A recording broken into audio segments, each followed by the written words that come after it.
The Big Issue. Breaking down the issues that matter. Hello everyone, welcome to Leadership Podcast. It is yet another edition of The Big Issue. And of course, I hope you had a very wonderful weekend. And it's a new week altogether. As usual, I'm your regular host. And with me here in the studio are a very vibrant in-house analyst.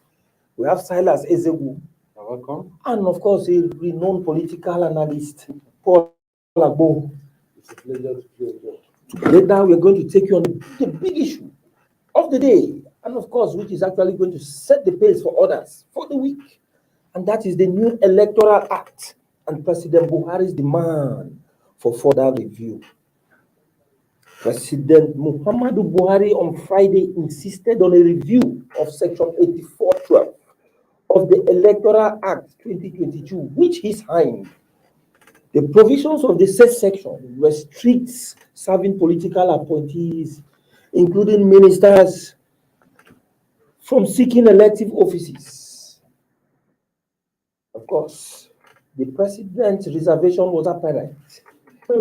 He did not sign the bill, and of course, he was averse to the said section. And the section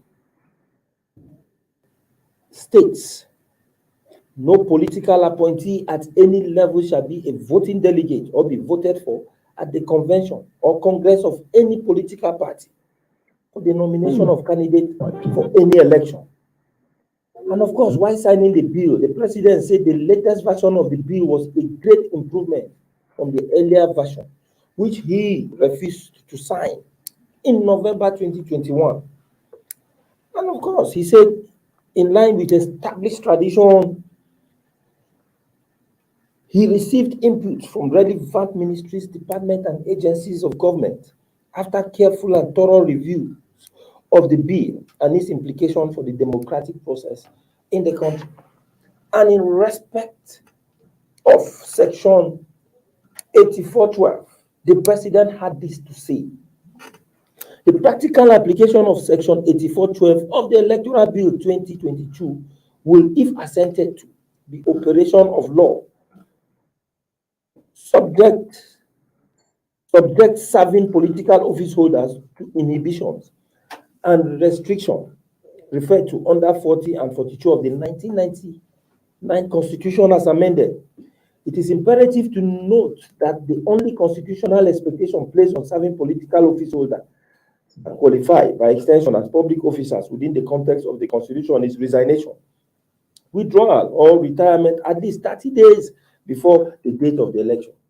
Hence, it will be stretching things beyond the constitutional limit to import extraneous restrictions into the Constitution on account of the practical application of Section 84(12) of the bill, where political parties, convention, and congresses were to hold earlier than 30 days to the election.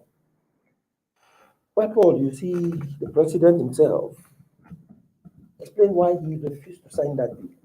He said the said clause is antithetical to the nation's constitution. That section was not the initial bill rejected by the president. It was not in the initial bill rejected by the president. If you check, the president has rejected the electoral bill for good five consecutive times. And for the 4 times he rejected it, that particular clause was not there. Most Nigerians believe that the clause was not for national interest. And the thinking is that it was still one of the ploys to ensure that the president does not sign that bill by the law. What do you think? Well, he has signed it. Of course he did, but not without insisting that Of there course, must be further review Yes. to address that particular clause. It's right to express his reservation. And I think he tends to be democratic, unlike in the past where he would blatantly refuse to sign. At least he has signed, and he has made reference to areas where he feels very, very uncomfortable. I think he's trying to sympathize, trying to make a case for his appointees. And as a governing party, there are hundreds of appointees of the federal government. And going by this Electoral Act, Section 84 subsection 12 that restricts appointees from voting or be voted for in a convention. That limits the president's appointees. And you know the implication. It means that if any of them wants to go for any elective position, he or she must resign. And which is contrary to the 1999 Constitution as amended, Section 40, 42, thereabout, which says anyone seeking for elective position must resign 30 days before the election. At least it gives them an opportunity to go through the primaries and even the appeal and the rest of them. This one, the president has seemed to be tightened by the National Assembly. And it gives advantage to the National Assembly members who are also nursing similar ambition at various levels. It means that would-be competitors will be weeded out. And that does not make the president too comfortable. If the question now is that would the National Assembly agree to the president to reviewing that particular section, knowing that a lot of them have governorship ambitions, and so I don't think that thing will work out completely for them. And I pity the ministers and other appointees. They must resign, and there's a risk there. If you lose, you are gone. You are gone. You can't return back to that appointment. You can't return back. Except the president decides to consider you and appoint you. And there's a way out. This is Nigeria. There's a way out. The president can choose to keep the seats for such people. For you, yes. I think a similar thing happened. The governors can decide to keep a similar thing happened towards the 2019 election, where most of his appointees, ministers, went to contest in their various states. Yes. And at least he didn't make any appointment until they returned. Yes. Well, Silas, there's the belief that the clause was targeted at appointees in the executive, like Rotimi Amechi, who is said to have a presidential ambition, and then we have the likes of Abubakar Malami, the Attorney General of the Federation, that is being rumored that he's planning to contest for the governorship election in his state, Kebbi State. Several heads of NDAs, and as you can see. But the lawmakers didn't mention themselves to even say anything about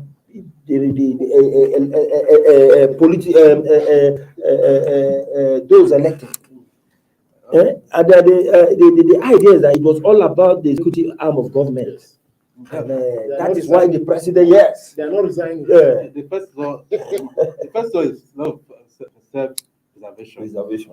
So you don't expect them to make a law that will hold them. Will not hold them. They're not making a law. They'll make sure that the law works in their favor first of all, before they talk about any other thing. And then, this debate about trying to hem in the executive has been what has kept this bill back and forth between the executive and the legislature, the National Assembly. From the contest about direct and indirect primaries, the National Assembly lawmakers have been trying to whittle the power of the executive to control the primary process. And that's why, first of all, they put in that direct primary mandatory direct primary clause, which the president, pointedly rejected.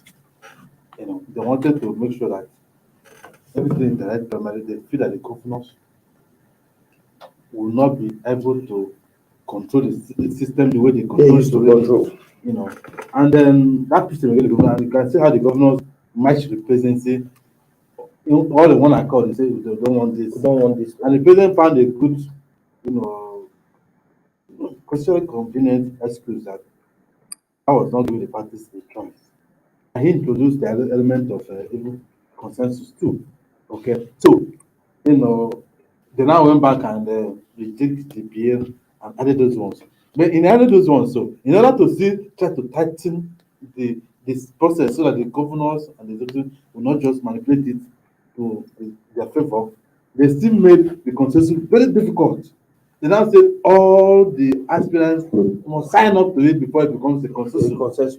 We're not away from the idea of just a few political heavyweights just handpicking people and say and reduce it down the truth I of think what everybody. the lawmakers are So doing. that's what they did in that one. That one is still standing for now. Then they now came back to this same, one they added now. The president, they now say, okay, the political appointees who are appointed by the executive, both at the governorship level, judicial level, even at the government level. Of course. Because by then those things come in, they swell in the numbers, and the executive will have their way. And that means they look at easily kick out any lawmaker. No lawmaker. How so they feel okay, look, let us add this way so that we can still cut down on the powers of the executive. So that's why they put that bill. So it's not because they didn't want the president to sign the bill, but because they were trying to protect themselves. They used the law to protect their own And then self-interest. check against the undue influence and control of governors. Yes, so that is why they put that down. But in going that far, I believe that many of them are lawyers by profession. Some of them are senior lawyers as well. They should have, cross-checked the constitution to see that this provision that added there is not contrary to the constitution. Because once the constitution comes into play, every other act becomes secondary. The constitution will overshadow it. So this is providing a leeway, even if they refuse the president's request. A lot of people are going to the court to go and challenge it because it infringes on their rights. Their rights. And it infringes on the constitution. Yes. And with the constitution on their side, they have an upper hand. And in this kind of case where they will have an act and all these sub-laws, whatever goes contrary to the constitution, the court will always say the constitution consists supreme. So in quickly going to add that, they did not do their homework well. They were more guided by their self-interest than to look at doing a professional job. In fact, I'm even surprised that some of them who are so, have been there for long, they're lawyers, they didn't subject to. I'm sure they should also have legal department to do national assembly that look at what they make before they bring it forward. Come out. So I'm surprised that they allow themselves to be caught in this. In fact, when people are shouting the president refused to sign the bill, when he spoke, I saw he had a point. The only people were asking was that sign the bill, as you sign the Appropriation Act, sign it and ask for what amendment. Since we have a National Assembly that wants to work with you 100%. Sign it, and that's what I've just done now. He has signed it now, and they say, okay, amend this. If they refuse to amend it, like you said earlier, his appointees will go to court to challenge it. Those who have ambitions, and then you can keep the post for them. When they come back, if they don't win, they come back and take it. The president has not been very keen to appoint people and replace people at all. So you can see some posts we are open for 3 months, 6 months, without putting anybody there. So you can go out leave them open. Working under President Buhari like as a political appointee, your job is Let's do something very terribly bad. Of course. So let's just quickly take a short break. And before we do that, we urge our viewers to contribute to the conversation on the big issue by way of their comments, which we expect will begin to trickle in by the time we come back from this very short break. Don't go offline. We'll be back in a moment.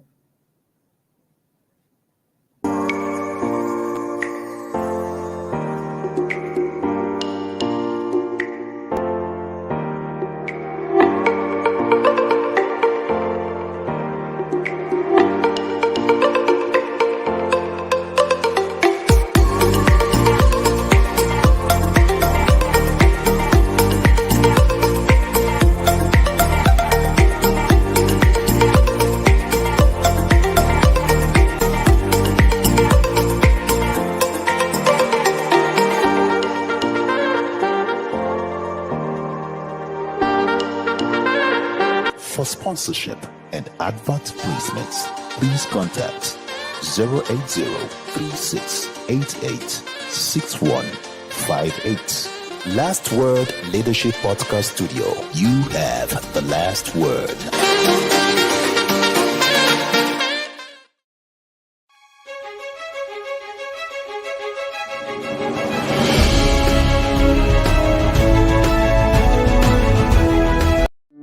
The Big Issue. Breaking down the issues that matter. Welcome back.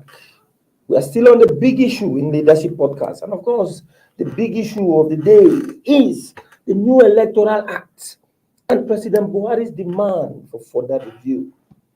Oh, Silas made a very salient point here that at the end of the day, the lawmakers went ahead to infuse a clause completely at variance with the provisions of the Constitution. And that is bad legislation, because if that had remained, the president had not insisted, or the way it is now, most of these political appointees will go to court and win. And of course, it will begin to cause major setback, because by the time you throw them out, bring another candidate, they challenge it, require the electoral body to start going in a windy roundabout manner to make things happen. What do you think about our lawmakers? Are they really working for the interest, for national interest, the interest of Nigerians, or they are always working for their own selfish interest? First and foremost, they are working for themselves. If you look at what played out the first bill, that the last one before this one, that President Buhari rejected, it's not about direct primary. Direct primary is to whittle down the influence of state governors, because the governors are the kingmakers. They call the shots, from councillorship to senate.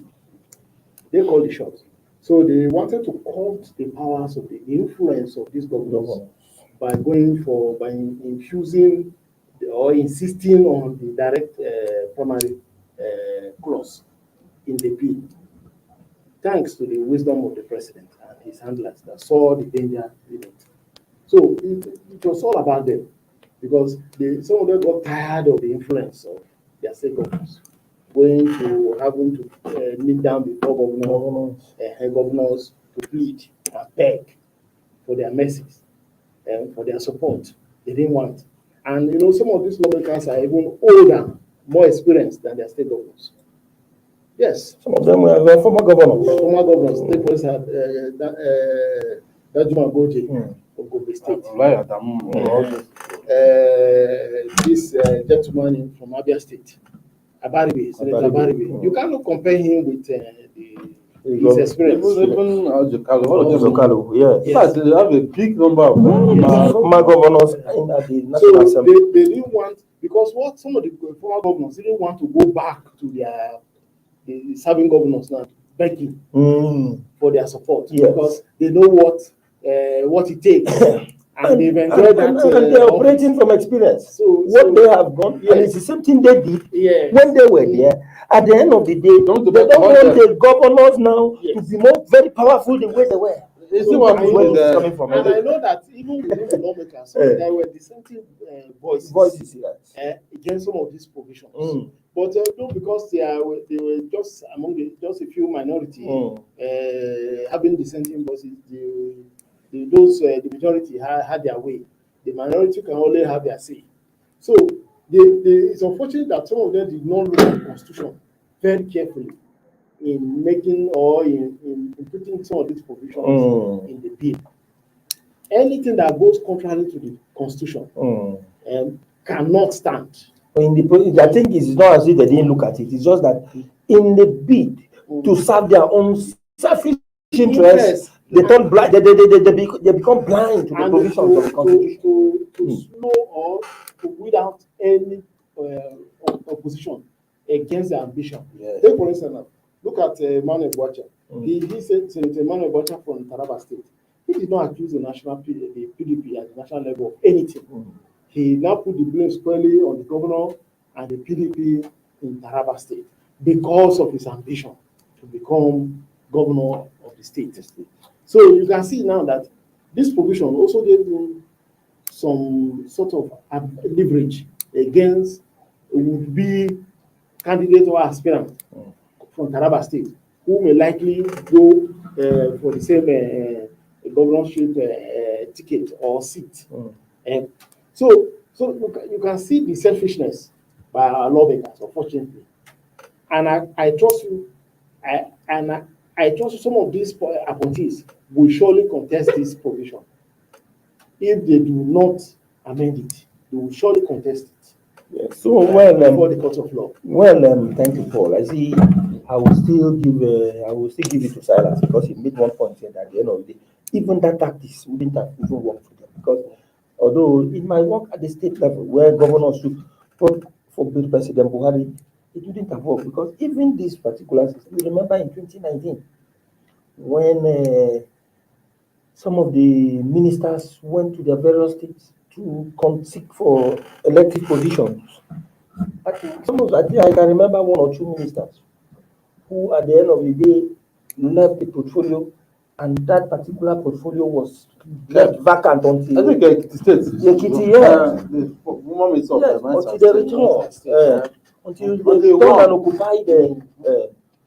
After he won, but now that long later, now appointed somebody Yes.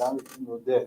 But So- Silas, be that as it may, even before he signed, President Buhari complained bitterly, and now the act, President is seeking for a further review. And let's look at, I think by June, political appointees are suspected to resign, and then if they are to resign at that time, it means that the Electoral Act, the way it is now, subsists. By June I mean, 4th, yeah, June 4th. yes, they will do that based on the provisions of the Electoral Act as it is, until Yes. that review takes place. Yes. But now, do you see the National Assembly doing that review as demanded by the further June? That's a tricky one because I'm sure they were looking at the timeline That would be and the trying to play it to their own To their advantage. advantage.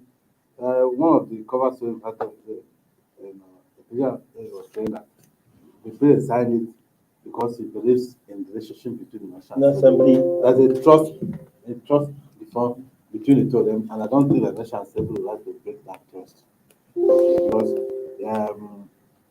the state president has always said it that anything the president brings to them, they will sign. Of course, I remember he gave him and the Speaker of the House of Representatives gave the President their word at the National Assembly. Yes, It's possible to make an amendment for that Before it won't take too much work to do.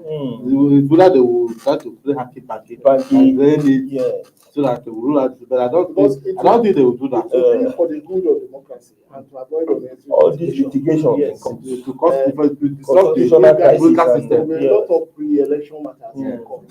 I know It will the help implication. us. It will help because At at the end of the day, you will see elections being Staggered, unified, and the rest. So And then think of the cost for the good effectiveness. for the good of democracy and for the interest of all Nigerians, since the constitution remains supreme. Well, before we go, let's look at this. There's something coming very, very this afternoon, but just not quite long, from the presidential villa, where the presidency, in a statement signed by presidential spokesman Garuba Shehu, is saying that the PDP government under former President Goodluck Jonathan attempted to skew the Electoral Act in a manner that will frustrate Buhari from becoming president in 2015. And from most of the reactions to that particular position of the presidency, the statement just came in now. I think the report's already online. Most of the reaction is that no wonder President Buhari was so meticulous about this Electoral Act. And that could be the reason why he has rejected it for how many times, because he wants to make sure that he gets it right. What do you think about that kind of Just politics. politics? It's politics. Jonathan wanted to skew the Jonathan's What did you point out to which position that? He didn't point out which position. No, it was It's just just a speaking on general the state. yeah. General See, state. what the government has been doing is just to passion Just to bash PDP at every opportunity. Do you know when I asked the president himself during the channel interview and said, what do you think of PDP? He said, failure. That was the most agitated speech and answer he gave to failure. So you can see that they have a mindset of just doing everything. No. There was no point for that. He's bringing politics into the whole thing. The person has signed aside. That's fine. And he has made his concerns known. So And people are praising him for that. And people are praising. He shouldn't bring all this issue of trying to screw It's childish now. it's not mature politically. 1 year election is still about PDP after 7 years. It's not Well, So if I'm not still, that was, by the way, at least it was just a filler that just came in, and of course, it was very interesting that would have just draw our viewers' attention to that latest development. But for now, I think that is the much we can take for the big issue. And of course, I thank you, our viewers, for keeping tab with us, and of course, our in-house panelists for addressing the big issue the way it should be. Join us same time tomorrow for another edition of this program. Do have a wonderful day.